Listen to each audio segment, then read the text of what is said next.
What's going on, everyone? Rob here.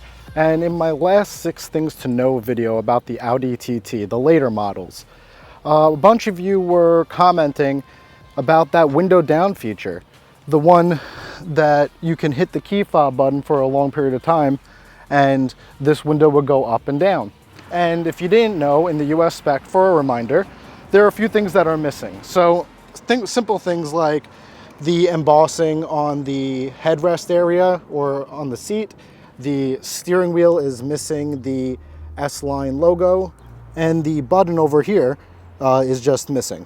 So there are a few features that are pretty much gone in this generation of this year, but some of the digital things you can add back, and that's what I'm talking about here today. And that is things that were missing actually from the gauge cluster display. So right in here, in that digital display between the instrument clusters, that had a few features that were missing, including that auto down one. Now there are a ton of cars on the Carista list, including, the TT. But older cars that only have like basic OBD2 diagnostic features, that's really the only thing you're going to be able to play with in this app. So it might not be so compelling for you. But all of those basic features are free. So if you end up liking the interface of this app, you could use those basic features, but really it's for the advanced features where you get your value. Now it also works with any standard OBD2 adapter. So you can get any ELM 327 adapter and it's gonna work just fine. But we're gonna talk about the Carista adapter a little bit more later and why it could be beneficial for you to just buy that straight out. Now when I first tried to enable this window feature with the Carista app, I turned it on and off and on and off, and it just wouldn't turn on. And I contacted support and I asked them, like, what's going on with this? I thought it was supposed to work with the car. They told me to check the display between the instrument clusters and to see if the menu was now enabled. And, lo and behold, it was. So I wish that they did give at least a note in the app saying, hey, you may have to enable it manually. So it didn't, require me to, contact them and think it just didn't work off the bat when it really did. So, that's something you guys should be aware of if you are using this. What's cool about that window feature is that you can press and hold, oh, that's the lock one. So unlock will lower the window and hold it, and you can let go and it will stop exactly at that point. And then locking it, same thing. You could stop it at whatever point you want. So I'm going to close it up fully here. Now that's something I really like. Now another thing that I really liked, you can now unlock it, and this is in the settings. Unlock it and still get that beep. And why I like that is because if I want to unlock the trunk, let's say from inside the house because I have my hands full, I can press and hold the unlock trunk button, and now I'll actually get that audible beep. I could hear from inside the house, and it makes life easy. And I could still open this up, this boot with my knee if I need to. So that's a feature that I really like a lot.